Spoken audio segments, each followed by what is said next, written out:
Think about the last time you had a genuinely hard day. Not a catastrophic one, not a crisis, just a hard one. The kind where nothing went quite right. You were off. You couldn't get traction. You felt behind. And by the time evening arrived, you were running the loop. Everything you should have done differently. Everything that felt like it slipped away. Now here's what I actually want to ask. What did that day mean to you? Not just in that moment, but in the story you told yourself about it afterward. About your progress, about who you're becoming, about whether any of it is actually working.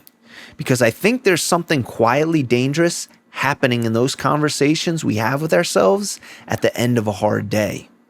Something that looks like self-awareness, but is actually its opposite.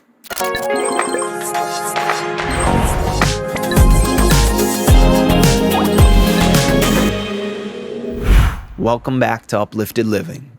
I'm Nick Gilbert. This is Season 2, Episode 4. Here's something that meteorologists understand that most of us never thought to apply to ourselves. Weather and climate are not the same thing. Weather is what's happening right now, today, in this moment. The rain on Tuesday, the cold front moving through, the storm you're standing in. Climate is the pattern, the trend over time, what's actually happening when you pull back far enough to see the whole picture. And here's what meteorologists never do. Not once, not ever, no matter how bad the storm. They don't cancel the forecast because it rained on Tuesday.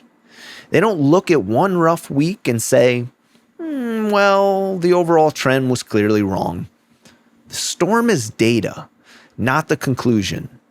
But we do this to ourselves constantly. We have a hard day, a day where we felt flat or behind, or like we're not the person we've been trying to become. And that single day becomes a verdict, the evidence, the thing that proves nothing is actually changing. The inner critic doesn't deal in climate. It deals exclusively in weather. And it will take the worst Tuesday you've had in 3 months and present it to you as the definitive read on your entire trajectory. So the question I want to sit with today is this. What would it actually look like to become your own meteorologist? Not to ignore the hard days, not to positive spin your way through them, but to read them accurately as weather data, not as climate conclusions. Because there's an enormous difference between I had a hard day and I am someone who is falling apart. And that gap, that interpretive space, is where a lot of our growth either gets protected or quietly dismantled. I'm calling this one the weather report. I want to tell you about a pattern I used to have. And I say used to loosely because honestly, I still catch it operating. There would be a day, usually one that came after a stretch of genuinely good days, where I just couldn't get traction. I felt behind, I felt flat, the work felt harder than it should, and I'd end the day with this quiet but heavy sense of none of it is real. Whatever forward motion I thought I was making, today proved it was more fragile than I thought. And what I eventually noticed about that pattern was this.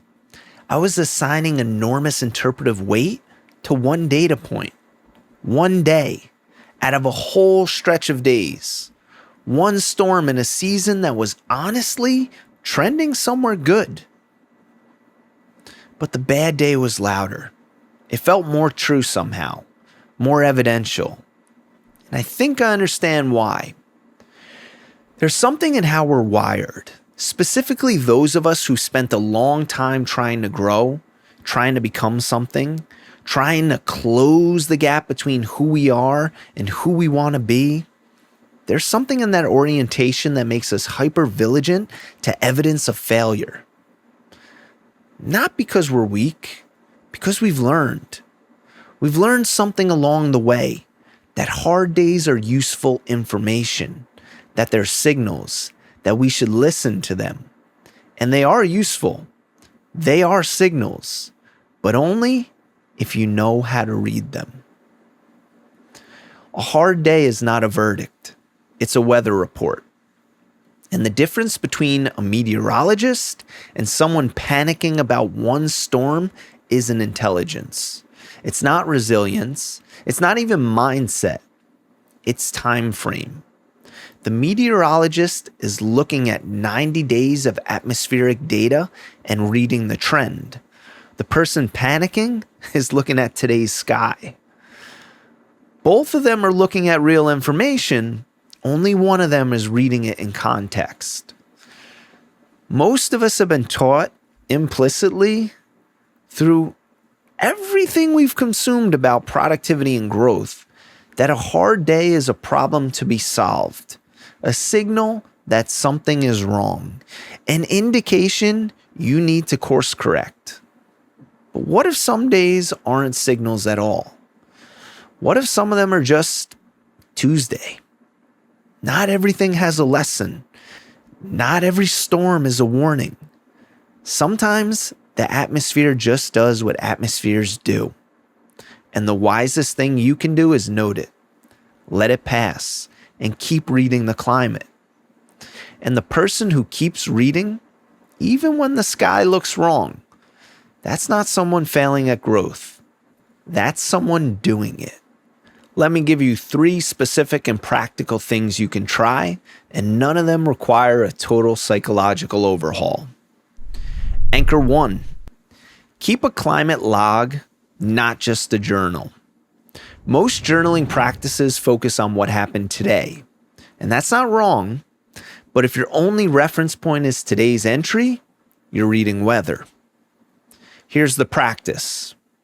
Once a week, write 2 things. 1, the hardest moment of the week. 2, any evidence, specific evidence, that the long-term trend is still intact. Not today was a good day, not mood ratings, evidence. A conversation that went differently than it would have 6 months ago.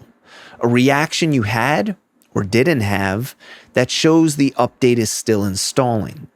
A moment where the person you're becoming showed up, even briefly, even imperfectly.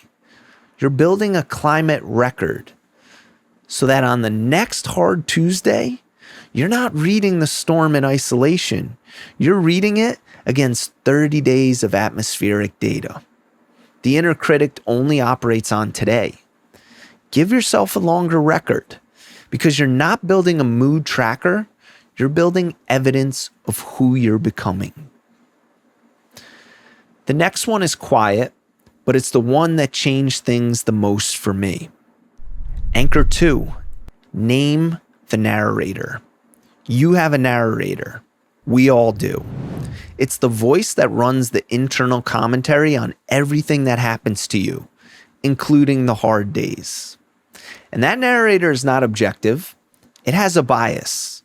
For most of us, that bias runs negative, toward threat, toward evidence of failure, toward the interpretation that serves the fear rather than the truth. Psychologists call this negativity bias, and it's not a flaw in you. It's an ancient wiring, your brain scanning for danger the way it was built to. But here's what changes when you understand it. Once you name the narrator, it loses some of its authority. When the end of the day loop starts, the self-critique, the spiral, the nothing is actually working review, try this. Just name it. Not as you, name it as a voice. There's the narrator. It's doing the storm thing. You don't have to argue with it. You don't have to convince it of anything. You just have to create enough distance to ask one question. Is this weather or is this climate? That question alone can interrupt the loop before it gets momentum. That's the whole practice. This is the deepest one, and it's going to connect some threads. Anchor 3, the continuity principle. This is the deepest anchor, and it connects directly to everything we've been building this season. In episode 1, we talked about the identity lag, the gap between who you're becoming and who you still feel like, the update installing even when you can't sense it running. Here's what I want to add to that now. Continuity, showing up again the day after the hard day, is itself a form of identity evidence. Not showing up perfectly, not inspired or clear or energized, just showing up again. Because here's what the inner critic will tell you after a hard day. See? This proves it's not working. You should have more certainty by now, more momentum. If you were really changing, the hard days wouldn't hit this hard. And here's what the climate data actually shows. Every person who has made real, lasting change in how they live and how they think, every single one of them had hard Tuesdays. The change didn't mean the hard days stopped coming. It meant they stopped being confused for conclusions. The goal is not a life without storms. It's learning to read the sky well enough to trust the pattern underneath them. And the continuity principle says, coming back tomorrow, quietly, imperfectly, without fanfare, is the pattern. It is the climate. You are building it every time you show up into the next day. You don't have to have a good day. You just have to be someone who comes back. If you're new to the show and this is resonating, we're 4 episodes into season 2 of Uplifted Living, and this season is building something I think is genuinely worth following. Subscribe wherever you listen. New episodes every other week.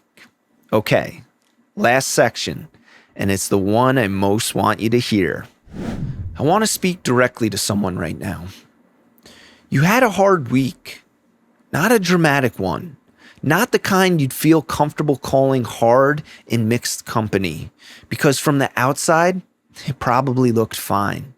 You showed up, you did the things, you kept going, but on the inside, there was a loop running, a voice collecting evidence, and by the end of the week, you were a little less certain about all of it. The growth you thought you were making, the person you thought you were becoming, the direction you thought you were heading, I want you to hear this. That voice is not your climate. It's your narrator, and it has been doing the storm thing. You are not behind. You are not failing. You are not someone whose hard week is proof that nothing is changing. You are someone who had a hard week. I know that distinction can feel thin when you hear it. The inner critic doesn't offer thin distinctions. It offers verdicts, loud, certain evidence, forward verdicts that arrive right at the moment when you're most tired. But here's what I want to offer as a counterweight. You came back. You're here, still in it, still trying to read the sky more accurately, still wanting to understand the difference between weather and climate. That is not small. That is the climate. A meteorologist doesn't abandon the season because it storms in April. They note it, factor it in, keep reading. You're allowed to do exactly that with yourself. Note the hard week, factor it in. Keep reading your own pattern, because your pattern, the one underneath the difficult days, is still moving in the direction you're building toward. You just can't always see it from inside the storm. At the start of season 2, I said we begin in the float. After season 1, after letting go of the sandbags, releasing the weight of perfectionism and pressure and the belief that you had to earn everything, the balloon lifted. And we found ourselves at a new altitude. But navigation at altitude is different from navigation on the ground. On the ground, you can see exactly where you are. Progress is visible. Landmarks are familiar. The feedback is immediate. From up here, the visibility is different. The horizon is wider. The weather moves differently.